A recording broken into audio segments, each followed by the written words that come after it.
On a warm Georgia morning, the kind that drapes sunlight over live oaks and turns Spanish moss into silver threads, 17-year-old Andrew Whitaker slouched onto the yellow school bus like a passenger boarding the wrong train. The Whitaker name could have had him driven across town in a chauffeured SUV used too, but Gregory Whitaker had cut the cord 3 weeks earlier. The change was not subtle. Andrew now rode past the same grocery store clerks and brick ranch homes he'd never noticed when he looked down from tinted glass. He felt the jolt of every pothole on Habersham Street, the slight wheeze of the old bus's air conditioner, the murmured "mornin'" from a driver who treated every kid as somebody's child. At Marshfield Academy, a private school tucked between marsh and river on the edge of Savannah, the Whitaker name opened doors as reliably as a key. For years, it had also papered over a truth. Andrew was failing. It wasn't just the red marks, though there were plenty.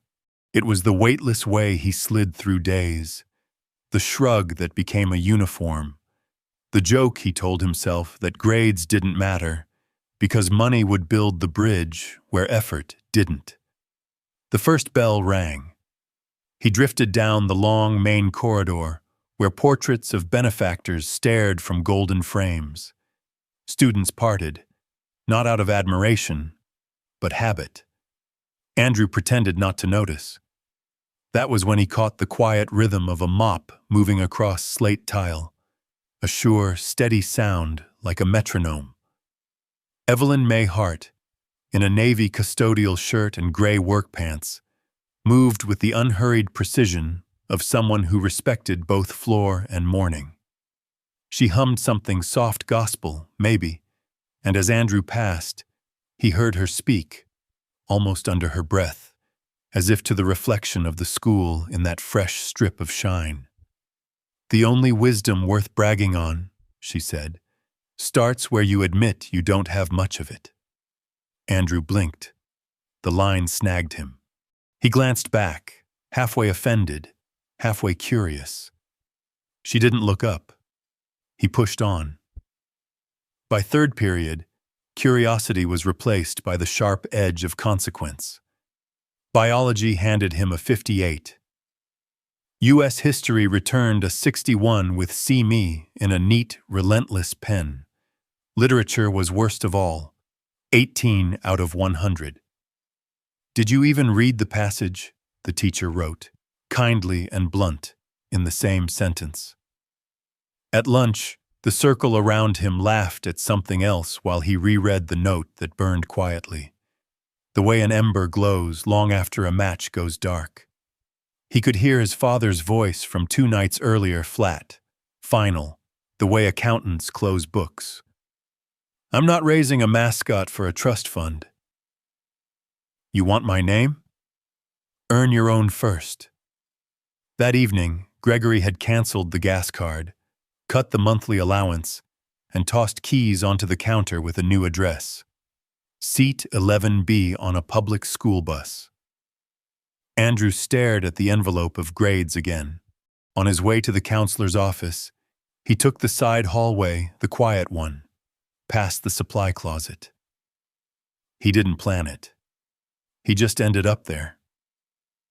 And there was the same quiet humming, the same metronome glide. He stopped. "What did you say this morning?" he asked, awkward and too loud for a hallway. Evelyn looked up. Close up, her eyes were both gentle and alert, like a nurse who has seen worse and still believes in healing. "I said wisdom starts where pride ends," she replied. "Something like that." "Are you a philosopher?" "I'm a janitor," she said, not apologizing. Andrew half smiled, half hid. "Well, the floor's wise, I guess." "Floors are simple," she said. "They tell you what you missed if you're willing to see the scuffs." She lifted the mop, rested her elbow on the handle. "You look like somebody who's tired of tripping over the same ones." He had the strangest urge to confess. I'm failing everything. You failing? Or are you finally finding out you don't know yet? She asked. Those feel the same at first. You used to teach, didn't you? The words surprised him. He didn't know where the certainty came from. Evelyn studied him, as if measuring whether he wanted a soundbite or a truth. I did, she said. English literature and a little philosophy. Long time ago you'd help me? I mean if I asked on one condition, she said. You leave your last name in your locker. You show up early, you stay late, and you tell the truth on paper. Not the Instagram truth, the one that makes you smaller and braver because it's real. He swallowed. Okay. Tomorrow, 6:30, she said. East Wing, old library. Doors stick, pull hard. He nodded. Thank you, Ms. Hart, she said. Evelyn Hart. He walked away with an odd feeling he couldn't label yet, a mixture of dread and hope. It felt like the first step onto a wooden bridge you aren't sure will hold, except the first board didn't creak.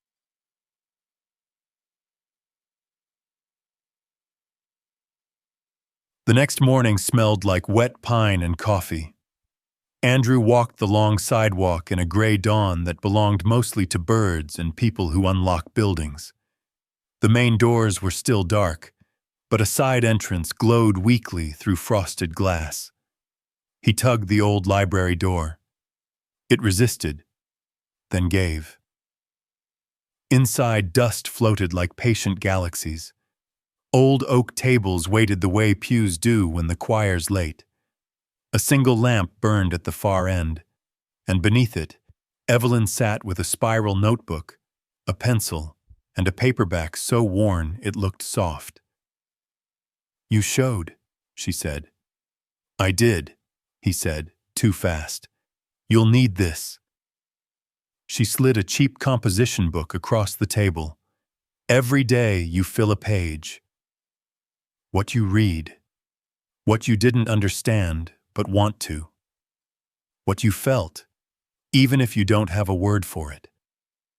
No grammar points, no grades, just honesty. Deal? He nodded. She put the paperback flat in the center, palm on the cover like a pledge. We're starting with Baldwin. If you want to learn how sentences can carry a life, you learn from someone who had to fit his into them. What about, like, test prep? He asked, embarrassed. You think test prep is the same as learning? She asked, without judgment. You can pass and miss the point. We're aiming for the point. The grades will follow hours later, as the school filled and the speaker crackled the Pledge of Allegiance. Andrew walked to chemistry with something new.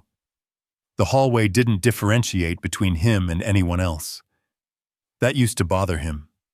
Now it felt like a relief. In the ordinary weeks that followed, dawn became a ritual. Pull the stubborn door, listen to the soft lamp hum, read out loud, and then, remarkably, listen to his own thoughts for the first time. Evelyn never lectured. She asked questions that reached past the paper and put hands on the rails of his life. What do you hear under the words? She'd ask. When a character stands still, what keeps him from moving? What keeps you? He wrote in the composition book as if he were afraid it might run away. Sentences about the calendar on his father's office wall, about how silence can feel like a punishment, about being angry at people who put their heads down to clean because he knew he should put his own down and work. After last bell, he came back to the library. Evelyn would be fresh from the last hallway, smelling faintly of lemon cleaner. Sometimes she'd stand, still in that plain uniform, and say something that clicked a gear. Pride's a tricky friend, she told him one afternoon. It'll keep you from falling, but it'll also keep you from kneeling to pick up what you dropped. Outside those hours, Marshfield marched toward spring like all schools do. Pep rallies, college tours, the slow drift of seniors toward doors. Andrew's world shrank and deepened. Mornings with Baldwin, lunch with a dog-eared Morrison, evenings with a pencil chewed down to a prayer. It reached his father's ears before it reached his grades. "Your English teacher left a voicemail about effort," Gregory said at dinner, as if effort were a bill arrived late. "We send you to a school with a 97% college placement rate, and you decide to discover poetry?" "She said I'm getting better," Andrew said. "Better doesn't pay the mortgage."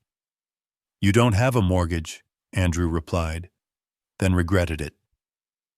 Gregory put his fork down as if it were heavier than stainless steel. "You're playing at depth. If I gave you a spreadsheet with broken columns, could you fix it? If a meeting runs 90 minutes and you have 12 minutes to make a case, do you know which 12 to use? Poetry helps with that?" "It helps me become someone," Andrew said, surprising himself with the steadiness of his voice.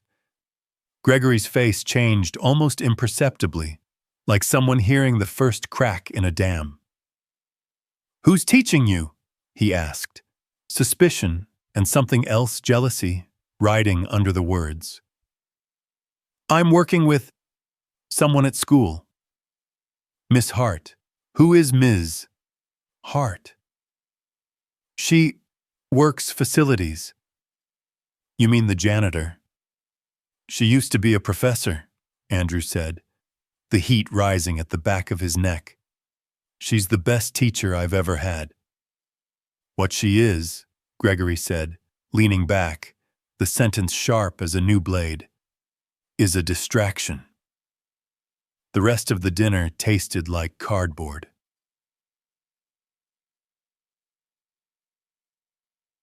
The work continued anyway. Evelyn treated every morning as a fresh contract renewed by showing up. She added Douglas, then Du Bois, then a sliver of Socrates for surprise. "Just enough to hear the echo," she said. Andrew wrote about duty and fear and the difference between being rich and being generous. Slowly, the red marks changed. They didn't disappear. Real change rarely wears that costume, but scores began with 7s instead of 5s. Teachers wrote words like thoughtful, awake, growing. The school counselor, Mrs. Lance, who kept a jar of peppermint candies on her desk and a list of deadlines on her wall, looked over her glasses and said, "Whatever you're doing, keep at it." He told Evelyn what the counselor said. "Good," she replied. "Now remember, becoming decent at something is the most dangerous phase. That's when people clap loud enough to make you stop." The circle widened. First it was Priya Patel, who was brilliant with numbers but wrote English essays like someone apologizing. Then Jacob from the JV basketball team, who didn't do books until Evelyn handed him a short story that sounded like his home. Word passed quietly. There was a room in the East Wing where you could read without shame and write without being graded on commas first. They met in 5s and 6s after last bell. Evelyn never stopped mopping. She was still on the custodial schedule. She'd set her bucket by the door and teach with the plainest tools. Good books, good questions, and the unwavering belief that teenagers can do hard things if nobody laughs at their first try. One rainy Thursday, Assistant Principal Tollin stepped in, squeezing the water from his coat sleeves. He smiled a tight, administrative smile. "Miss Hart, could I have a word?" She excused herself, followed him into the hallway. Andrew could hear only pieces. Concerns, scope of responsibilities, boundaries. She returned a minute later, hands steady, eyes clear. "Everything okay?" Andrew asked. "They'd like me to stick to my job description," she said lightly. "I thought this was your job," he said. "Oh, it is," she replied. "It just isn't the one they think they're paying for."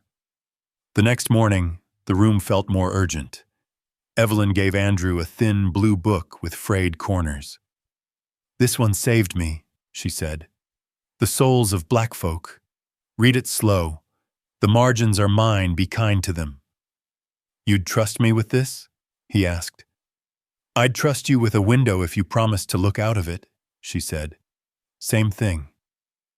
He carried the book like something breakable.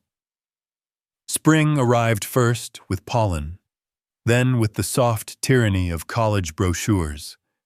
Marshfield held its annual senior orator competition, a tradition older than the cafeteria tiles, with a prompt engraved on a brass plaque: "What it means to win in life." The winner delivered the commencement address. Parents liked the photo op. Colleges liked the bullet point. "Enter," Evelyn said matter-of-factly when Andrew mentioned it. "If they're going to give somebody a microphone, it might as well be someone who has something to say." "What if I lose?" "You will," she said. "To the boy who has a suit that fits better, or to the girl whose family knows half the board. Enter anyway." The next day, Andrew found the nerve to post a sign-up form. He wrote his name in his own hand and stared at it, as if expecting it to argue. It did not. That evening, he found his father waiting in the Marshfield parking lot, leaning on a silver sedan as if it were part of the family trust. Gregory had the look he wore in quarterly earnings calls. "You skipped the car this morning," Gregory said. "Thought you might have reconsidered." "I like the bus," Andrew said. "You like pretending you're ordinary," Gregory replied.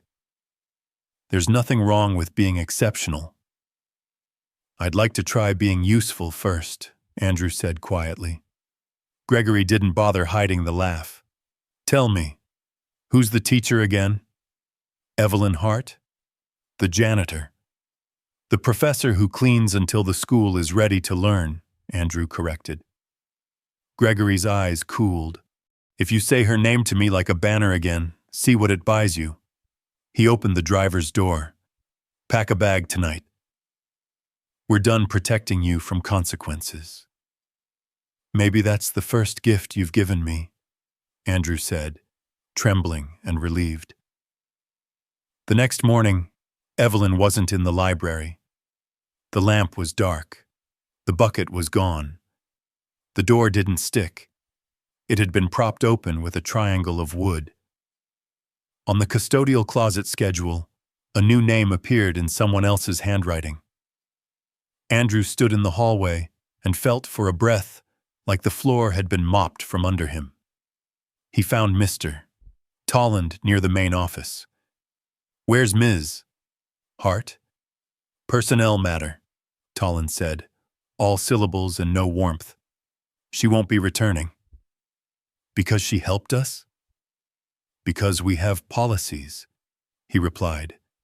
And in his mouth the word sounded like a lid that doesn't fit, but keeps being forced onto the jar. Andrew walked outside into a humidity that had arrived a month early. He sat on the low brick wall that held up the front flower bed and opened the thin blue book. He read until the letters steadied. Then he opened the composition notebook and wrote the first sentence of a speech he hadn't planned yet. "I thought winning meant being seen, then someone who wasn't taught me how to see."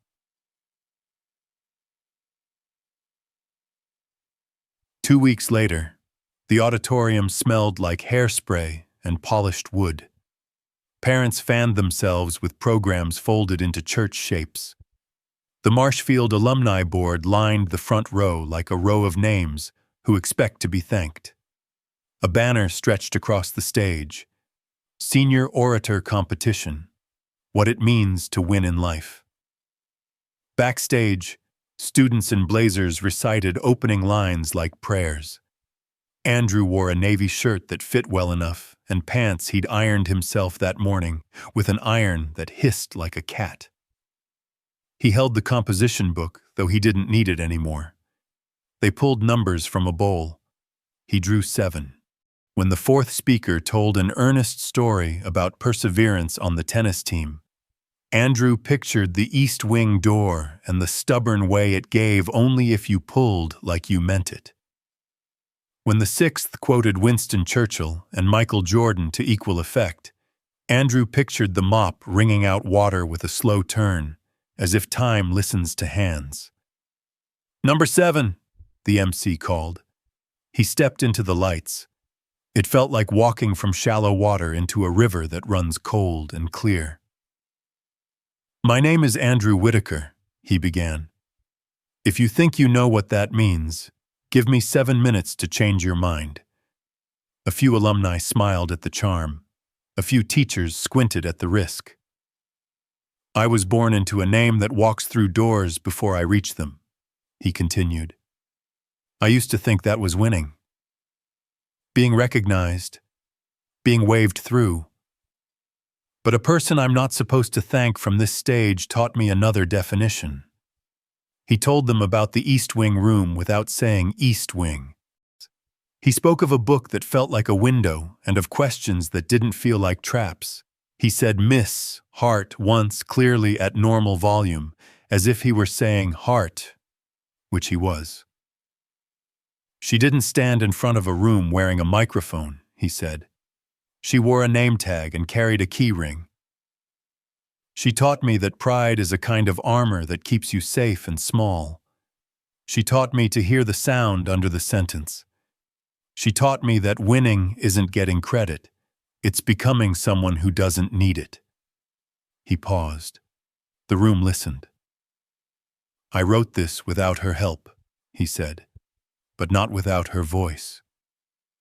If I do anything worth remembering, it will be because a woman most of us never looked at taught me to look." He finished without flourish. For a heartbeat, silence held. Then it rose first hands, then bodies. The applause was not loud so much as long, the way ocean water insists on the shore.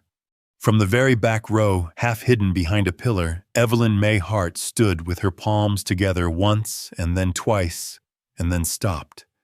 Her eyes shone. She left before the noise faded. Andrew didn't win the plaque. He took second enough to stand on stage at graduation, not enough to be printed in bronze. It didn't sting. He had already won the room that mattered. 2 days later, an email arrived in Evelyn's old account. A Savannah State dean who had watched the video on a niece's phone wrote, "If you're open to coffee, we're open to possibilities." She answered yes in a sentence that felt like a person lifting a window sash after a long winter. Andrew's final grades came up like seedlings, not fireworks. He passed every class, not by mercy, but by work. He surprised Gregory by turning down 2 high-gloss admissions brochures and choosing a small liberal arts college in North Carolina with a program in education and community leadership. "Why there?" Gregory asked, truly curious for once. "Because it will make me the kind of man I say I want to be," Andrew answered. "And because I want to build something that doesn't need my last name to stand." "What would that be?" Gregory asked. "A place," Andrew said, "where kids who've been told they're behind can come in the front door."